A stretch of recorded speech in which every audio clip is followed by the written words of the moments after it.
دعائے رمضان، دعائے رمضان، دعائے رمضان، دل کی گہرائیوں سے اٹھتی ہے صدائے رمضان،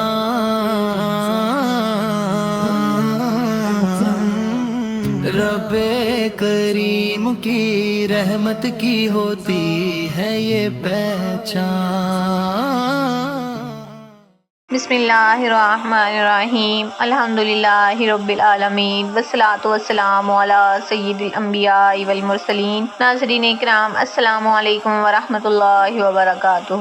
آپ دیکھ رہے ہیں دعائے رمضان، اور آج ہم رمضان المبارک کے 12ویں دن میں داخل ہو چکے ہیں۔ رمضان کا دوسرا عشرہ جاری ہے، یہ مغفرت کے لمحات ہیں، یہ معافی کے دن ہیں، یہ اپنے رب کی طرف لوٹ آنے کا بہترین وقت ہے۔ آج کا دن ہمیں یہ پیغام دے رہا ہے، ابھی بھی وقت ہے، ابھی بھی دروازے کھلے ہیں، ابھی بھی رب منتظر ہے۔ آغاز کرتے ہیں اللہ کے بابرکت کلام سے، کیونکہ رمضان اور قرآن لازم و ملزوم ہیں۔ دعوت دیتے ہیں کہ وہ تلاوت کلام پاک سے ہماری محفل کو نور قرآن سے روشن کریں۔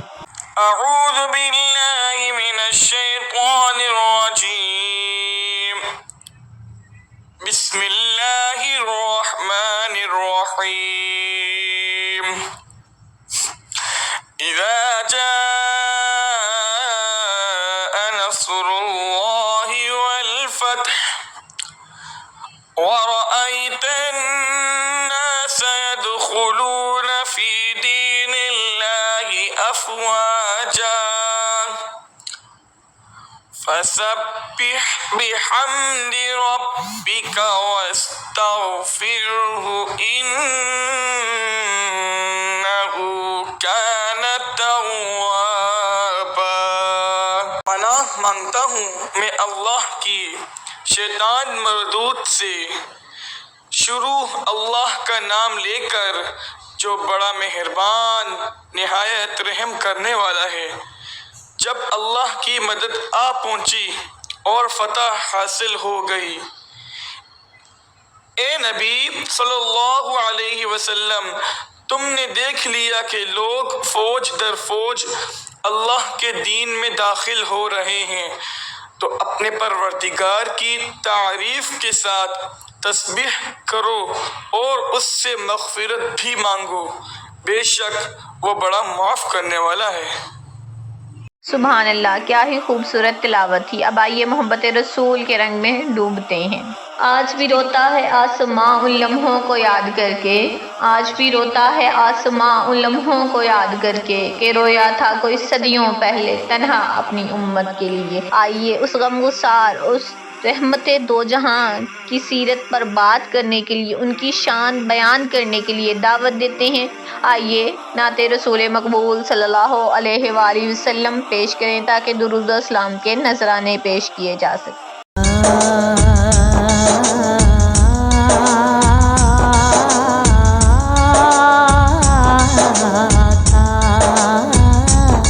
پڑھو صلی علی نبینا، کہو صلی علی محمد، پڑھو صلی علی نبینا، کہو صلی علی محمد۔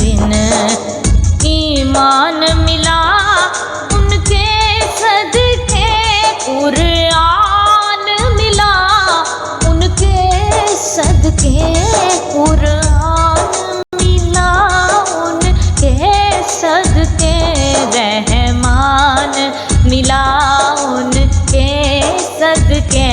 وہ کیا ہے جو ہم نے پایا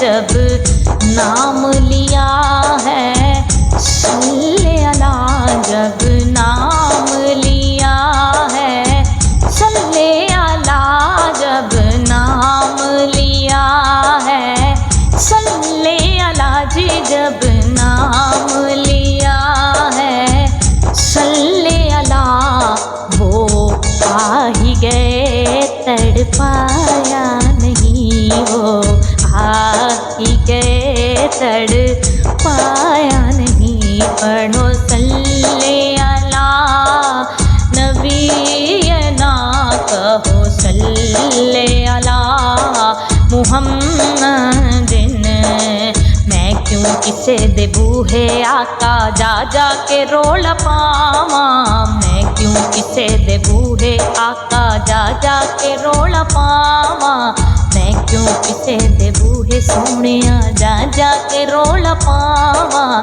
جد میری التجانو، جد میری ہر دعانو، جد میری التجانو، سرکار جان دینے مجھے اتنا دیا جی بن مانگے دیا، اور اتنا دیا جی بن مانگے دیا، اور اتنا دیا دامن میں ہمارے سمایا نہیں، پڑھو صلی اللہ نبی نا کہو صلی اللہ محمد، مانگنے کا شعور دیتے ہیں جو بھی مانگو حضور دیتے ہیں، مانگنے کا شعور دیتے ہیں جو بھی مانگو حضور دیتے ہیں، ان کے لطف و کرم کا کیا کہنا، لاکھ مانگو کروڑ دیتے ہیں، بن مانگے دیا، اور اتنا دیا جی بن مانگے دیا، اور اتنا دیا بن مانگے دیا، اور اتنا دیا جی بن مانگے دیا، اور اتنا دیا دامن میں ہمارے سمایا نہیں، پڑھو صلی اللہ نبی نا کہو صلی اللہ محمد، پڑھو صلی اللہ نبی نا کہو صلی اللہ محمد، محمد محمد۔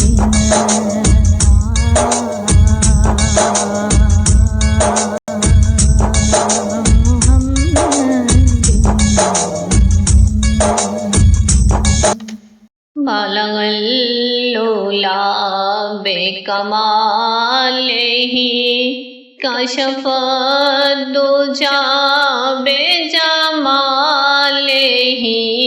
حسنت جمیع خصالہ، صلو علیہ وآلہ، صلو علیہ وآلہ۔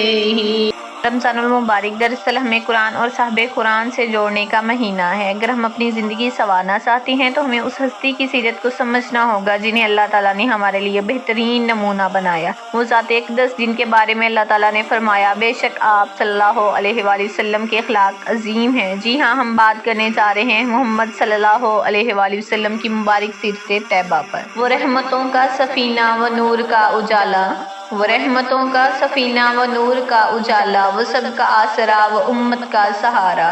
چلے سنیں ہم آج ان کی پاک سیرت کے جس میں ہمیں زندگی کا ہر ایک۔ بسم اللہ الرحمن الرحیم۔ السلام علیکم ناظرین، جیسا کہ آپ جانتے ہیں ہم نے سیرت نبوی صلی اللہ علیہ وآلہ وسلم کا سلسلہ شروع کیا تھا، اور آج کا ہمارا موضوع ہے فتح مکہ اور ابو سفیان کا قبول اسلام۔ صلح حدیبیہ کے بعد قریش نے معاہدے کی خلاف ورزی کی، جس کی وجہ سے فتح مکہ کا واقعہ پیش آیا۔ نبوت کے 8ویں سال نبی اکرم صلی اللہ علیہ وآلہ وسلم نے 10,000 صحابہ کے ساتھ مکہ کی طرف پیش قدمی کی۔ قریش کے سردار خاص کر ابو سفیان اس صورتحال سے خوفزدہ ہو گئے اور امان کی تلاش میں نکلے۔ حضرت عباس رضی اللہ تعالیٰ عنہ کے توسط سے ابو سفیان کو نبی اکرم صلی اللہ علیہ وآلہ وسلم کے پاس لایا گیا، جہاں انہوں نے اسلام قبول کیا۔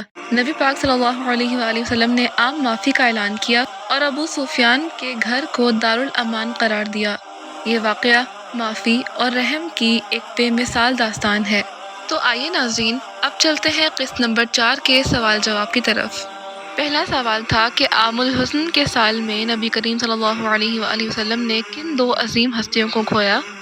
جس کا جواب ہے اپنی محبوب بیوی حضرت خدیجہ رضی اللہ تعالیٰ عنہ اور اپنے عظیم پرشفقت چچا ابو طالب رضی اللہ تعالیٰ عنہ۔ سوال نمبر 2 تھا ابو طالب رضی اللہ تعالیٰ عنہ کی وفات کا نبی کریم صلی اللہ علیہ وسلم کی زندگی پر کیا اثر پڑا؟ جس کا جواب تھا ان کی وفات کی صورت میں مسلمانوں کو دشمنوں سے بچانے کے لیے ایک مضبوط ڈھال کا خاتمہ ہو گیا۔ سوال نمبر 3 تھا عام الحزن کے بعد کون سا عظیم واقعہ پیش آیا؟ جس کا جواب ہے اس سال کے بعد معراج کا عظیم واقعہ پیش آیا جو اللہ تعالیٰ کی مدد کی خاص نشانی تھی۔ سوال نمبر 4 تھا عام الحزن کا سال ہمیں کیا سبق دیتا ہے؟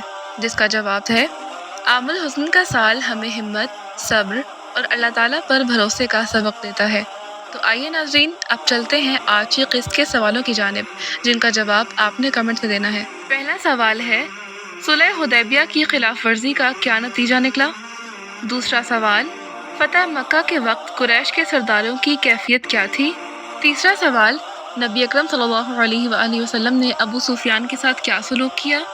اور آخری سوال اس واقعے سے ہمیں کیا پیغام ملتا ہے؟ اب ہم چلتے ہیں اپنے 4th سیگمنٹ کی طرف، جس میں ہم ڈیلی بات کرتے ہیں عمل کی۔ آج کا ہمارا ٹاپک ہے صبر اور اخلاص۔ ناظرین، روزہ ہمیں صرف بھوک اور پیاس برداشت کرنا نہیں سکھاتا، بلکہ یہ ہمیں صبر سکھاتا ہے، اور یہ ہمیں سکھاتا ہے کہ ہر عمل صرف اللہ کے لیے ہو، یعنی اخلاص۔ قرآن مجید میں اللہ تعالیٰ فرماتا ہے لَإِن شَكَرْتُمْ لَأَزِيدَنَّكُمْ، بے شک اللہ صبر کرنے والوں کے ساتھ ہے۔ اور ایک اور مقام پر فرمایا کہ انہیں حکم دیا گیا تھا کہ خالص اللہ کی عبادت کرے۔ جب انسان بھوکا ہوتا ہے تو غصہ بھی آتا ہے، تھکن بھی ہوتی ہے، لیکن روزہ دار برداشت کرتا ہے۔ کیوں؟ کیونکہ وہ جانتا ہے کہ میرا رب دیکھ رہا ہے۔ ہمارے پیارے نبی حضرت محمد صلی اللہ علیہ وآلہ وسلم نے فرمایا کہ روزہ ڈھال ہے، یعنی روزہ ہمیں گناہوں سے بچاتا ہے، جھوٹ سے بچاتا ہے، غصے سے بچاتا ہے۔ آج ہم عہد کریں گے، غصہ نہیں کریں گے، زبان کی حفاظت کریں گے، کسی کی دل آزاری نہیں کریں گے۔